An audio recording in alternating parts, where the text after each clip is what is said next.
Hey guys, welcome to another episode here. And guys, this is a Sports Garden production. Get in touch with us at Sports Garden, Garten, over on Facebook, over on Twitter, sportsgarden.com, hashtag SGN. We'll do it as well. That's it. We know the Super Bowl. I am pumped up. I'm ready to go.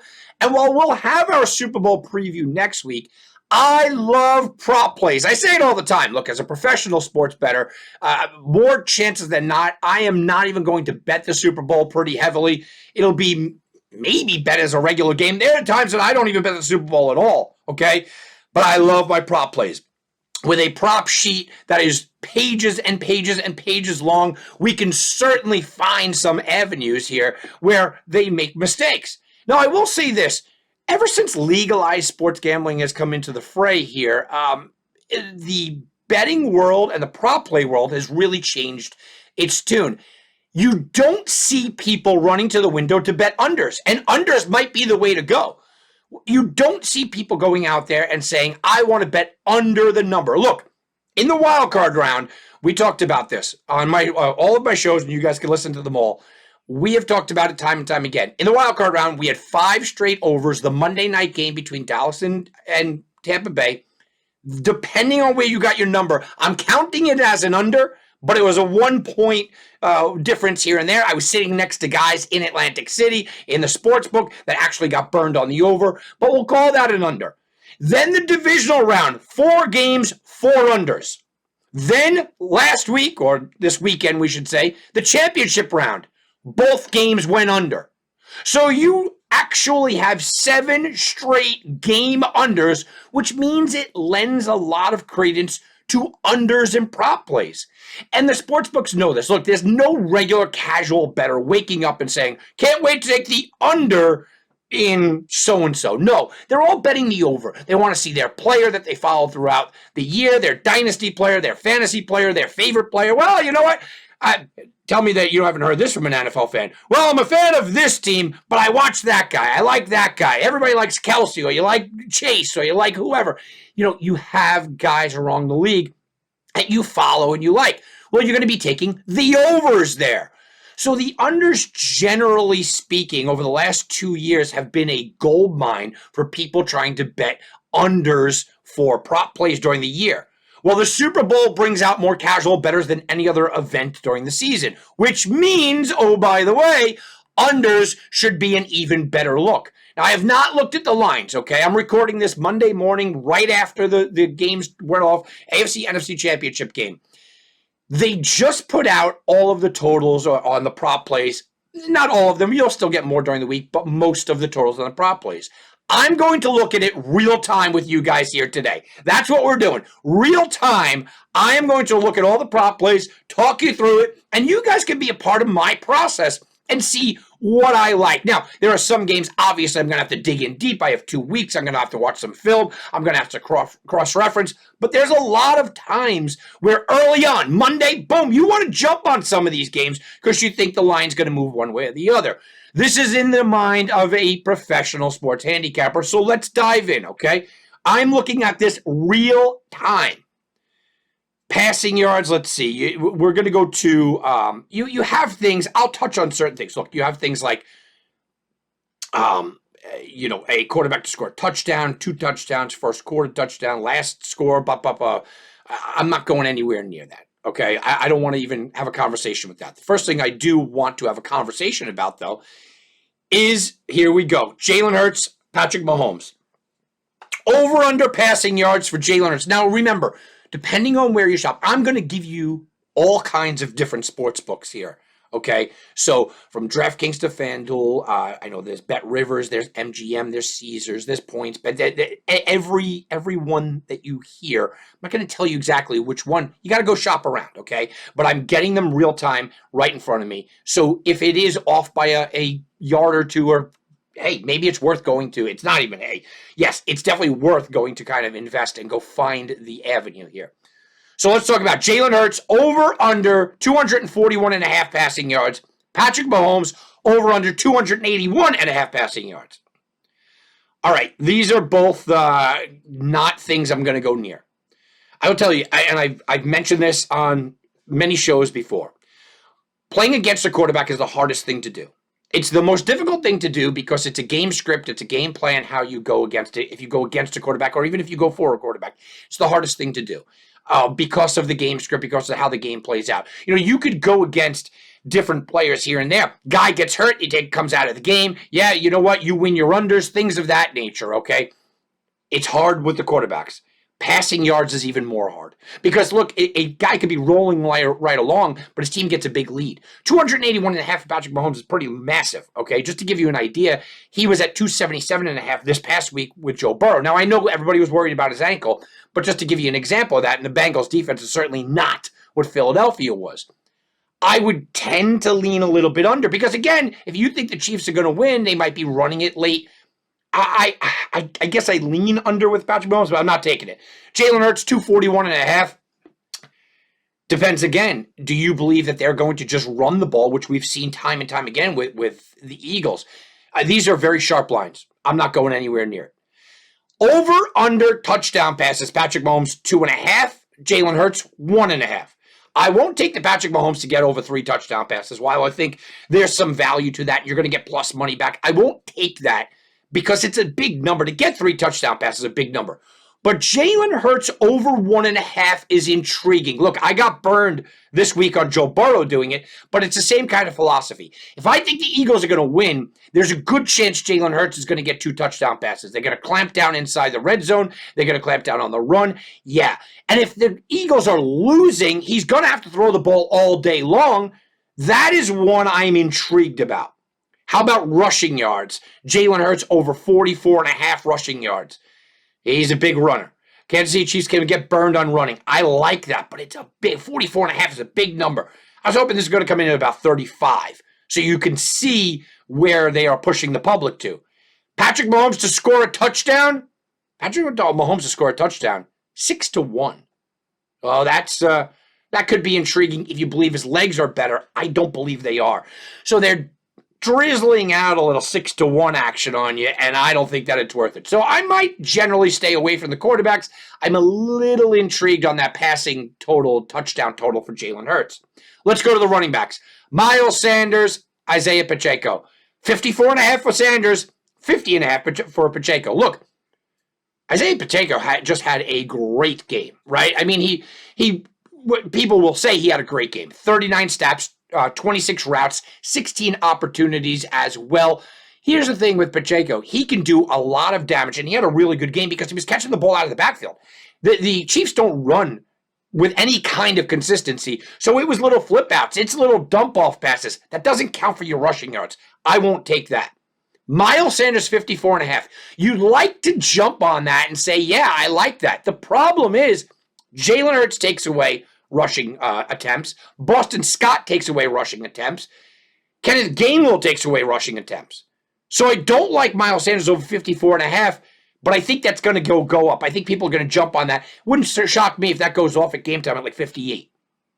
Score a touchdown. Miles Sanders plus 115. Isaiah Pacheco plus 180. I kind of like both of these. I think both have a good opportunity to score a touchdown. Pacheco worries me, and I won't be betting it. Because when you get inside, Kansas City has used formations where they're now giving it to Jerick McKinnon. McKinnon's the guy inside the 20, even though he's not a bruising runner, because, like I said, they could flip it out to him. He's a better pass catcher. So you look at, I won't touch Pacheco. Miles Sanders plus 115. Is that worth it? Nah, not really, not great. Boston Scott, Jerick McKinnon. Jerick McKinnon rushing yards. Jerick McKinnon's 18.5. Over under receiving yards, 21.5. Okay, total yards, 44.5. I kind of like Jerick McKinnon to have a pretty decent game. I think Patrick Mahomes trusts him in a big spot, but I can't trust the rushing yards because, like I said, he's not a pure rusher. Over 21.5 yards receiving, that makes some sense. And his receiving total, depending on where you're looking, I'm seeing 2.5 catches, 3 catches. Yeah, I would be taking Jerick McKinnon to get over 3 catches. Now, I expect this one to go up as well. It wouldn't shock me if this goes off at 4.5. So you want this, you might want to jump on this right away. Boston Scott, We have him to score a touchdown, 7-1 odds. He scored a touchdown last week, scored a touchdown against the Giants. He has become that late guy at 7-1 odds. Look, I think Boston Scott's true value is like 10-1, but they're giving you 7-1. Why? Because it's the Super Bowl. I think that it's worth a long shot here if you want to take a stab there. Ronald Jones to score a touchdown. Anybody believe in Ronald Jones? I don't. They're giving you 25-1 yards. You believe that he scores a touchdown. I just don't. Don't tempt me with that. But Kenneth Gainwell is an interesting one. Kenneth Gainwell opened up in some of these sports books at 20.5 rushing yards. Oh, man. Bam. Pound it, go crazy. There you go, Kenneth Gainwell. Now it's gone up considerably. To score a touchdown, plus 425. Look, he's not the guy that gets the ball more often inside the 20. I don't like Gainwell to score a touchdown, but I think he could have a big game. Kenneth Gainwell's a guy that I'm concentrating on, and I'm saying I want to see the rushing attempts. I want to see the rushing total, and he is a guy that I think will be one of those plays that I'm certainly on, a big Kenneth Gainwell game. Travis Kelce, Mecole Hardman. Let's go to some of the wide receivers and tight ends. Travis Kelce over under 78.5 yards. Now, he was 81.5 2 games ago, came in at about 77.5 a couple of games before that. 6.5 catches was last week, and 93% of all of the money was on him to go over. The week before that, it was my best bet, over 81.5 yards and over 6 catches. He blew both of those out of the water. Travis Kelce over 78.5 yards. Look, I absolutely believe that the Kansas City Chiefs are going to target Kelce. I absolutely also believe that the Philadelphia Eagles are going to do everything they possibly can to stop Travis Kelce. But here's something really great that I'm going to tell you here. Look, Mike Hilton, who is a cornerback for the Cincinnati Bengals, was just targeted 8 times by the Chiefs. He allowed 7 catches for 120 yards. Now, Mahomes had a perfect passer rating going up against him, 158.3, when he targeted Mike Hilton. So the Chiefs went out there with a design to target Mike Hilton, go one-on-one with him, and it was get one-on-one situations with Valdez-Scantling, eventually after everybody went out, and Travis Kelce. Travis Kelce was lining up as a wide receiver just to get the matchups against Mike Hilton. Why? Well, Mike Hilton is 5'9". And they feel like Scantling and a guy like Kelce can absolutely bully Mike Hilton. So you look at the Eagles and you go, well, Bradbury and Slay are their starting corners. They're both 6'1". Their free safety and strong safety are 6'1" and 5'11" respectively. Okay, I don't see a matchup problem there. But their slot and nickel package cornerbacks, Avonte Maddox and Josiah Scott, are both 5'9". Which leads me to believe that they're going to try to pick on them with size again. That means Travis Kelce. I don't love the 78.5 yards, even though I kind of like it, but I do like the catches. I think I'm going to be going in on Travis Kelce, though, for both. But guess what? I think the whole world is, this is 78.5 now. It wouldn't shock me if this is well into the 80s by the time this goes off. Travis Kelce to score a touchdown, minus 115. Yeah, I mean, that makes sense. They're going to go to him down deep. It's even money. If you want a guy to score a touchdown, that's the guy you're going with. Mecole Hardman, plus 500 to score a touchdown. Don't go near this. This is a bait trap line here. It's a bait trap line because we don't know the status of Juju. We don't know the status of Tony. We don't know the status. It took all these guys to kind of go out of the game for him to eventually get his reps. And then it was Scantling, really, who was it. So it took 3 players to be out, and Mecole Hardman left the game as well. So that's a trap line. I'm not going anywhere near it. Devontae Smith and A.J. Brown. Now, A.J. Brown and Devontae Smith were literally just out of it, right? No player on the Chiefs or the Eagles wide receivers had any kind of game at all for the Niners, I should say, and the Eagles. 36 yards was the most receiving yards by any wide receiver there. So it was just that kind of game. I don't think it's going to be that kind of game here. But I worry. Look, Devontae Smith is 63.5, and to score a touchdown plus 180. Yeah, he scored a touchdown, and he had a big catch. It didn't count, or at least it shouldn't have counted, but it did count. Smith would be my guy here. I think A.J. Brown could abuse players. I think he could abuse corners, but he's not somebody that I feel comfortable with. Now, you like him more in the red zone at plus 125 than you do Devontae Smith, but I'm not going near it. It's just not something that I feel comfortable with. I mentioned Juju. He's plus 310 to win, to score a touchdown. I gotta watch the report there. Quez Watkins, by the way, is plus 850 to score a touchdown. I mentioned Valdez Scantling. Again, depending on the injuries that we have here, he's under 3-1. I don't like that. Kadarius Toney, if he's back and he's healthy, and I know he's always an injury risk, but the Chiefs, after they lost Tyreek Hill, they go to that short passing game. Kadarius Toney's been getting more and more receptions. His over-under was 3.5 last week, plus to the over. And I think he was well on his way. Look, he had 2 targets in the first quarter, and then he went out. Plus 360 to score a touchdown. That's an interesting one as well. Justin Watson, plus 650. Everybody thinks he's a tight end, and he's not. How about Dallas Goedert on the other side with the Eagles? Dallas Goedert, 45.5 yards receiving, plus 2-1 to score a touchdown. I don't like the receiving yards. It doesn't look like the Chiefs really give a lot up over the middle, but I do remember here the minute I'm saying that, hey, wait a minute. Hayden Hurst just had a pretty ridiculous game against them where he was open seemingly all day long, right? So that is something that I'm a little concerned about, where maybe you want to take a shot at Goddard. I just won't. Look, I don't like that he's that much of an odds down on the pecking order here. How about Super Bowl MVP? Everybody likes this, right? And this is what I have. I'll continue to do these when I start to find better results, but I want to walk you through my initial reaction here. Super Bowl MVP, I say it every year. I scream it every year, and nobody listens. Every year I sit back and I scream and I yell and I argue and I fight and I say, do not take anybody but a quarterback. We know through the history of the league, it's just quarterbacks, unless you're going to take a really big long shot, right? If you're going to take a really big long shot, okay, take the shot. All right, right? Go out there, get a 25-1 or more. It's not really worth those 10-1 guys because you're going up against the quarterback. We watched in recent years. You watched White for the Patriots absolutely earn that, but Tom Brady walked away with the award, right? I mean, we've watched this time and time again where a guy absolutely earns the award, but the quarterback gets it. So Jalen Hurts is plus 125, Patrick Mahomes is plus 130. That's indicative of what the line is. People think that ever so slightly Philadelphia's going to win. Patrick Mahomes is almost assuredly going to get the MVP if they win, and Jalen Hurts is the same thing. Travis Kelce plus 850. That's going to be the play that garners the most attention. I don't like it, guys. I just don't. I think Kelce can have a big game, but I just don't like going out there. If Kelce has a big game, I think that also means that Patrick Mahomes is going to have a big game, and they're going to want to give it to Patrick Mahomes. Same thing with A.J. Brown at 10-1, Devontae Smith at 25-1.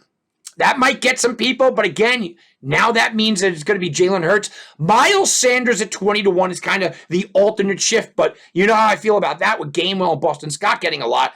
Isaiah Pacheco, 35-1. No, thank you. No, they're not going to run enough to do that. So then you look at the defensive players. I think a lot of people are going to be on Frank Clark. Frank Clark's sitting here at about 40-1 or so. All right, maybe. Here's the one that I like. If you're going to go out there and you're going to take a shot, right? You start to look at players and you go, what about Hassan Reddick? I think Hassan Reddick can have a huge game here if you look at defensive players, and he's more than 50-1. So if you're going to go for the long shot, defensive player long shot makes a lot of sense, but just remember how rare it is for them to win the award. Somebody out there does like Kenneth Gainwell, and I wanted to mention this. I read this today. Kenneth Gainwell started out at 250-1 to win the Super Bowl MVP. By the way, I would have been on that at 250-1. Why not throw $10 on it, right? He is now down to 100-1, and people are kind of jumping on him and doing what I said. Throw $100. Why not? We'll take a shot. Yeah, that seems like the system. All right, guys, I wanted to give you something unique here. Give you a little taste of how I go through the initial lines. As the week progresses, I'll do another couple of these, and you can kind of see as the prop plays come out more and more. Defensive prop plays. I like the sack prop play. Of course, we're going to get safety overtime, things like that. So we'll go over this one more time. But initially, these are the numbers that are out there. We'll see how much they move, and we'll compare and contrast.